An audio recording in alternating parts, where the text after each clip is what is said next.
안녕하십니까, 박정호입니다. 네, 퇴근했습니다. 여러분들은 퇴근하셨는지요? 자, 4월 30일 마지막 저녁, 여러분과 또 잠시 대화를 나누기 위해서 이렇게 휴대폰을 들었습니다. 522명, 네, 1000명까지 이제 478명이 남았습니다. 1000명이 돼야 제가 휴대폰으로 여러분과 실시간 스트리밍 생중계 방송을 할 수가 있는데요. 항상 소통을 중요시 생각하고 소통 빼면 정말 아무것도 없는 조금 있지만 그런 정오톡 박정호 TV 빨리 1000명이 되기를 여러분과 함께 간절히 바라고 있습니다. 방금 전에 확인했더니 청와대 국민청원 게시판 자유한국당 해산 청원 130만을 넘었더군요. 야, 대단하다는 생각이 들고요. 우리 국민들께서 아니 지금 국회가 이렇게 내가 국민인데 나를 대신해서 국회에 보낸 이 국민의 대표들이 특히 한국당 의원들이 이렇게 불법을 저지르려고 하는 모습 여기에 참을 수가 없다. 개혁을 위해서 여야 사당이 합의를 하고 정치다운 정치를 보여줬는데 한국당이 그동안 이 12월 15일에 지난해 12월 15일에 합의했던 그 합의문을 지키지 않고 생뚱맞은 그 자신들의 선거제 개편안 국회의원 정수를 10% 줄이고 비례대표제 없애고 뭐 이런 걸 내놓으면서 여야 사당의 패스트트랙 이 처리를 할 수밖에 없는 그런 상황을 만들었는데 여기에 대한 우리 국민들의 분노 특히 지난주 한국당이 국회 7층 국회 본청 7층 의안가 앞에서 보여진 그 모습에 대한 이 비판의 목소리가 이렇게 청와대 국민청원 게시판까지 간 것 같아요. 근데 물론 민주당 해산 청원도 있지만은 아까 보니까 16만 명 정도 되는데요. 한 10배 가까이 차이가 나고 있는 이런 상황입니다. 국민들의 민심이 반영된 게 아닌가.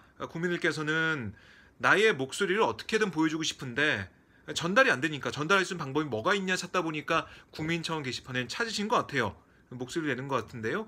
뭐 일부 언론에서는 양비론식으로 이 정파적인 그 이해관계에 있는 그 국민들이 뭐 각자 민주당을 해산하라, 한국당을 해산하라 이렇게 한다, 뭐 이런 모습을 좀 제목을 통해서 보도를 통해서 보여주는 것 같은데 그건 저는 아니라고 보고요. 분명히 국민들의 민심이 이번 청원 게시판을 통해서 드러났다. 저는 이렇게 평가를 하고 있습니다. 자, 다름이 아니고 좀 잠깐 또 나눌 이야기가 뭐냐면 이제 패스트트랙 시작이 됐습니다. 최장 330일 동안 논의를 하게 되는데요. 물론 이 정개특위나 사개특위에서 180일 논의하고 그다음에 90일 법사위로 가게 되는데 법사위는 여상규 자유한국당 이 의원이 법사위원장에 있기 때문에 거기서 뭐 줄이거나 이런 건 쉽지 않을 것 같아요. 하지만 180일 이내에 심사하게 돼 있는 이 정개특위나 사개특위에서는 논의에 따라서 뭐 5분의 3 이상이 찬성한 그런 상황이기 때문에 논의에 따라서는 이게 좀 줄어들 수 있는 여지가 있습니다. 그리고 국회 본회의장에 갈 때도 본회의장 그 국회의장이 이걸 또 줄일 수가 있고요. 그나저나 문희상 국회의장 서울대병원에서 심혈관계 관련된 시술을 했다고 하는데요. 쾌유를 하시길 빌겠습니다. 자, 330일 동안 진행이 됩니다. 한국당이 저는 결국에는 논의에 참여하지 않을까. 참여하지 않으면 한국당으로서 얻을 수 있는 게 없거든요. 그런 뭐 전망도 해보지만 지금으로서는 한국당의 장외투쟁, 뭐 촛불에 비교해서 뭐 횃불, 자유민주주의 횃불을 들겠다는 이 황교안 대표의 이런 생각이 계속 남아있기 때문에요. 한국당이 바로 지금 뭐 협상에 들어오거나 그 회의에 참석해서 뭔가 유의미한 결과를 내놓기는 쉽지가 않을 것으로 보입니다. 그렇다면 자, 저희가 그 여야가 서로 고발한 문제가 있잖아요. 국회 선진화법을 어긴 불법을 자행했다는 그런 혐의로 폭력 행위, 그러니까 의사진행을 방해했고 회의를 방해했다는 그런 혐의로 국회 선진화법에 의해서 국회법에 의해서 고발한 사건이 있습니다. 지금 서울중앙지검 이 공안 2부에 배당이 돼서 아마 수사가 진행이 되고 있고 착수가 됐다라고 전해지고 있는데요. 그럼 이걸 정치적으로 풀어야 될까요? 여러분들 어떻게 보십니까? 지금 패스트트랙 정국이 마무리되고 있으니까 그동안 좀 보여줬듯이 여야가 정치적 타협을 통해서 서로 맞고발을 했으니까 그냥 그만하자 이렇게 해야 될까요? 저는 아니라고 봅니다. 선지화법을 누가 만들었습니까? 국회에서 만들었죠. 그 선지화법에 따라서 법에 따라서 진행된 고발 절차입니다. 고발 절차입니다. 거기에 대한 CCBB는 수사기관에서 다루겠죠. 뭐 여야 다 고발했으니까 CCBB가 가려질 것으로 보고요. 저는 우리가 고발 취하할게, 너도 고발 취하해, 그쪽도 해, 뭐 이렇게 가서는 안 된다고 보고요.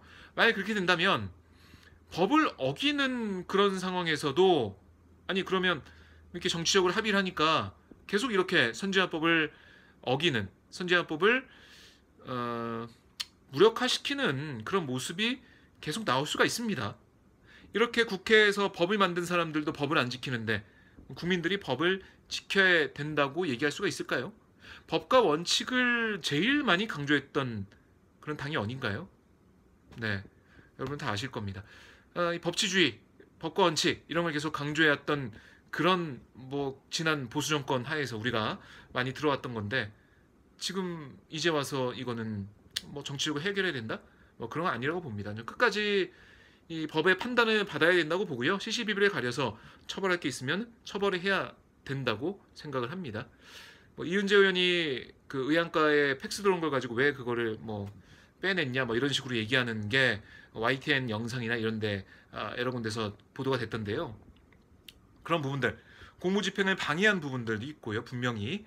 그리고 뭐 이 노르발 못보비 일명 빠루를 이용해서 사무처에서는 어쨌든 문희상 국회의장이 명령을 내린 경호권을 발동하려고 했습니다. 사무실을 못 들어가게 하니까 이거 아니 일을 못하게 하는데 이거 어떻게 합니까? 진행될 수 없는 그런 상황들, 여기에 대한 국회 경호권 발동이 있었고 거기에 대한 그걸 공무집행을 막으려는 시도가 있었기 때문에 거기에 대해서는 여러 가지 체증도 영상도 다 있다고 저는 알고 있거든요. 여기에 따라서 국회 사무처도 오늘 고발했기 때문에요. 여기에 따른 법의 판단을 꼭 받아야 된다고 생각을 합니다. 여러분들 생각은 어떠신가요? 정치적, 국회는 정치니까 정치로 풀어야 되나요? 여러분들의 생각도 많이 궁금합니다. 생중계가 안 되니까 실시간 이게 채팅을 하면서 막 그 말씀 나눠야 되는데 너무 안타깝습니다. 네, 여러분들 내일 노동절이죠. 노동절 쉬는 분들도 많으실 텐데요. 뜻깊은 노동절 보내시고요.